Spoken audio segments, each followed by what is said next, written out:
राजा प्रजापाल ने पूछा, मुनि, सृष्टि के आदि में सूक्ष्म रूप में स्थित निर्गुणा एवं अव्यक्त ब्रह्म स्वरूपा कल्याणी भगवती महामाया दुर्गा भगवती सगुण स्वरूप धारण करके पृथक रूप में कैसे प्रकट हुई? महातपा जी कहते हैं, राजन, प्राचीन समय की बात है। वरुण के अंश से उत्पन्न सिंधु द्वीप नाम का एक प्रबल प्रतापी नरेश था। वह इंद्र को मारने वाले पुत्र की कामना से जंगल में जाकर तप करने लगा। इस प्रकार एक ही आसन से भीषण तप करते हुए उसने अपने शरीर को सुखा दिया। राजा प्रजापाल ने फिर पूछा, द्विजवर, उसका इंद्र ने कौन सा अपकार किया था जिससे वह उसके मारने वाले पुत्र की इच्छा से तप में लग गया? तो महातपा जी बोले, राजन, सिंधु द्वीप पिछले जन्म में विश्वकर्मा का पुत्र नमूची नामक दैत्य था, जो वीरों में प्रधान था।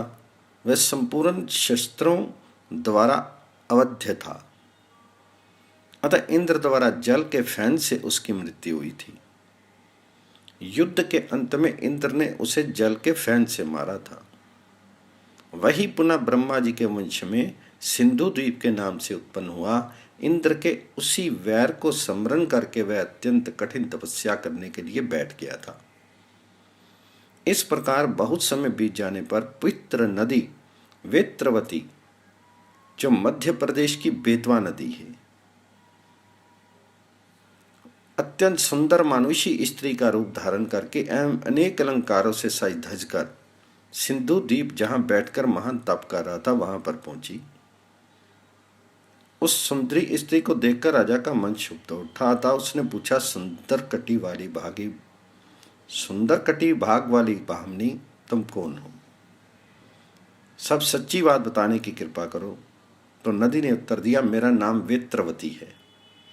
मेरे मन में आपको प्राप्त करने की इच्छा होगी है, अतः मैं यहाँ आ गई हूँ। महाराज, इस बात पर तथा मेरे भावों का विचार करके आप मुझ दासी को स्वीकार करने की कृपा करें। वेत्रवती के इस प्रकार कहने पर राजा सिंधु द्वीप ने भी उसे स्वीकार कर लिया। समय पाकर शीघ्र ही उससे पुत्र की उत्पत्ति हुई। उस बालक में 12 सूर्यों जैसा तेज था। वेत्रवती के उदर से जन्म होने के कारण वह वैत्रासुर के नाम से प्रसिद्ध हुआ। उसमें पर्याप्त बल था, उसके तेज की सीमा नहीं थी। धीरे धीरे वह प्राग ज्योतिषपुर, जो आसाम में है, उसका नरेश बन गया और युवा होने पर तो उसके बल विक्रम बहुत बढ़ गए। उसने अब महायोग शक्ति द्वारा 7 द्वीपों वाली इस संपूर्ण पृथ्वी को जीत लिया। बाद में कालकेयों को जीतने के लिए उसने मेरु पर्वत पर चढ़ाई की। जब वह असुर इंद्र के पास गया तो वह भय से वहां से भाग चले। अग्नि ने तो उसे देखते ही अपना स्थान छोड़ दिया। ऐसे ही यम, निरति और वरुण, ये सब के सब उसके आने पर अपने स्थान से हटते गए। अंत में इंद्र प्रभृति को साथ लेकर वरुण देवता वायु देवता के सन्निकट गए। फिर पवन देव भी इंद्र आदि समस्त देवताओं के सहित धन्य अध्यक्ष कुबेर के पास पहुंचे। शंकर जी कुबेर के मित्र हैं, अतः धन अध्यक्ष कुबेर देवताओं को साथ लेकर शंकर जी के पास पधारे। इतने में बल अभिमानी वैत्रासुर भी गदा लिए हुए कैलाश पर जा पहुंचा। इधर भगवान शिव उसे अवध्य समझकर देवताओं के साथ ब्रह्मलोक पहुंचे थे। वहां पुण्य कर्म करने वाले बहुत से देवता और सिद्धों का समाज उनकी स्तुति कर रहा था।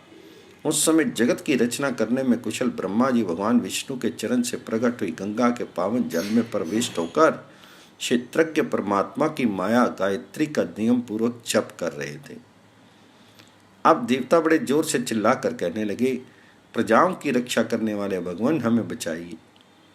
वैत्रासुर से हम समस्त देवता और ऋषि अत्यंत भयभीत हो गए हैं। आप हमारी रक्षा करें, रक्षा करें। देवताओं के इस प्रकार पुकार मचाने पर ब्रह्मा जी की दृष्टि वहां आए हुए उन देवताओं की ओर गई। वे सोचने लगे, ओहो, भगवान नारायण की माया बड़ी विचित्र है।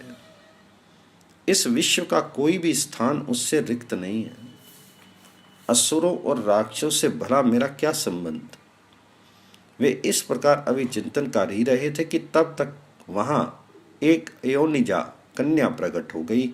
उसका शीर श्वेत वस्त्रों से शोभित हो रहा था। उसके गले में माला तथा मस्तक पर किरीट उद्भासित हो रहा था।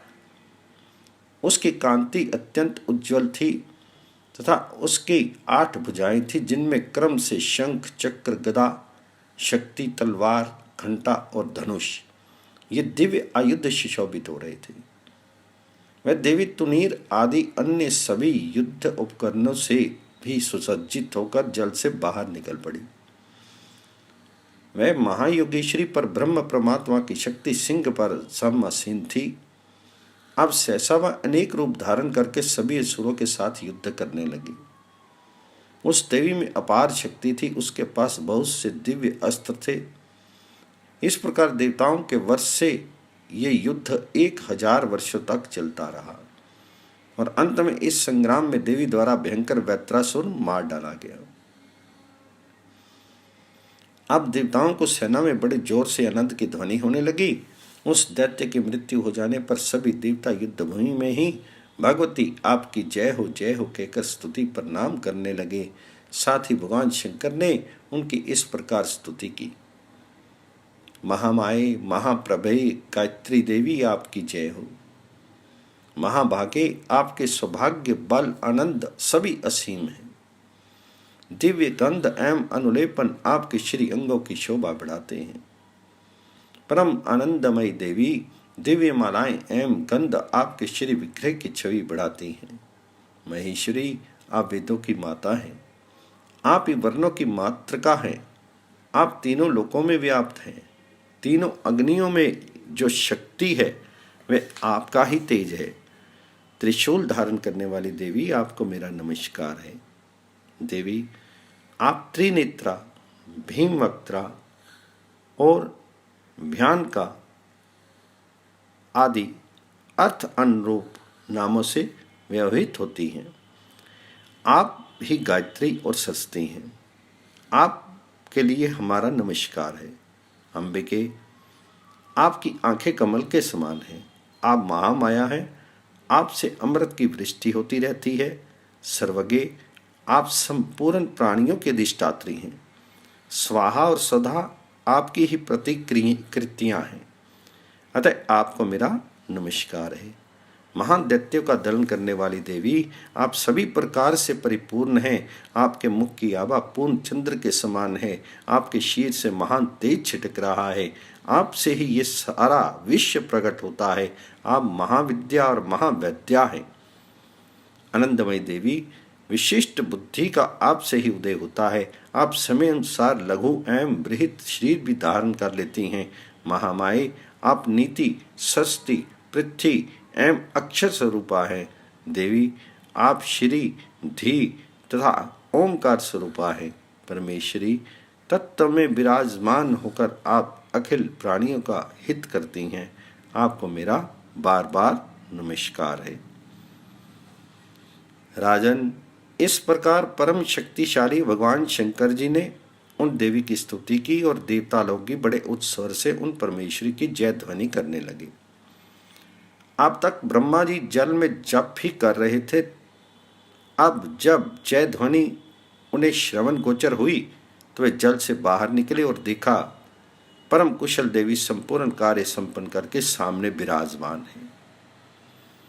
अब उन्होंने ये तो भली भांति जान लिया कि देवताओं का कार्य सिद्ध हो गया, परंतु भविष्य के कार्य को परिलक्ष्य कर उन्होंने ये वचन कहे। ब्रह्मा जी कहने लगे, देवताओं, अनुपम अंगों से शोभा पाने वाली ये देवी अब हिमालय पर्वत पर पधारे और आप लोग भी अब तुरंत वहां चलकर आनंद से रहें। नवमी तिथि के दिन इन देवी की सदा स्थिर चित्त एवं ध्यान समाधि द्वारा आराधना करनी चाहिए। ऐसा करने से ये संपूर्ण प्राणियों को वर देगी। इसमें लेश मात्र संदेह नहीं है। इस नवमी तिथि को जो पुरुष अथवा स्त्री पकवान प्रसाद रूप से भोजन करेंगे उनके सभी मनोरथ सिद्ध हो जाएंगे। फिर ब्रह्मा ने भगवान शंकर जी से कहा, देव, स्वयं आप द्वारा कहे गए इस स्तोत्र का जो पुरुष प्रातःकाल नित्य पाठ करेगा उसे आप भी इस देवी के समान ही वर प्रदान करें। और संपूर्ण संकटों से उसका उद्धार कर दें, यह प्रार्थना है। इस प्रकार भगवान शंकर से कहकर उन्होंने पुनः देवी से कहा, देवी आपके द्वारा यहाँ कार्य संपन्न हुआ, किंतु अभी हमारी एक दूसरा बहुत बड़ा कार्य शेष है। वह ये कि आगे महिषासुर नाम का एक राक्षस उत्पन्न होगा, जिसका विनाश भी आपके ही द्वारा संभव है। इस प्रकार कहकर ब्रह्मा जी तथा संपूर्ण देवता देवी को हिमालय पर्वत पर प्रतिष्ठित करके यथास्थान प्रस्थित हो गए। हिमवान पर्वत पर अनंत से विराजने के कारण उनका नाम नंदा देवी हुआ।